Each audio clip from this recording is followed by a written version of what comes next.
Kanduratti diishiin qorqorroorraa funaanamaa ture OMN ijaaf gurra uummataa. OMN ijaaf gurra uummataa gara waltajjiitti. Bu'aa qabsoo keessaniiti OMN kan isin miixattanii dhaltanii yookaan godhattanii bakka waan hin jiru.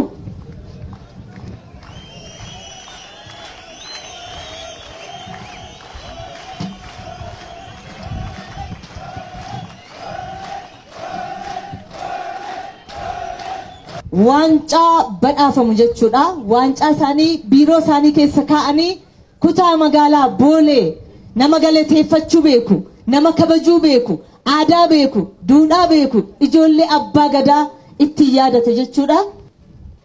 Ammas eenyuwwan OMN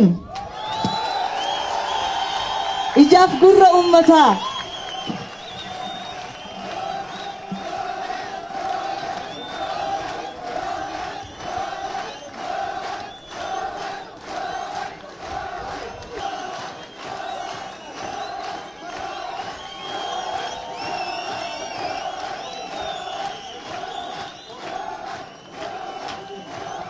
Ittansun OBN sagalee uummataa.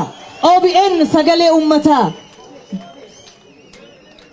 OBN balayna hamilee kennaa fi OBN sagalee uummataa.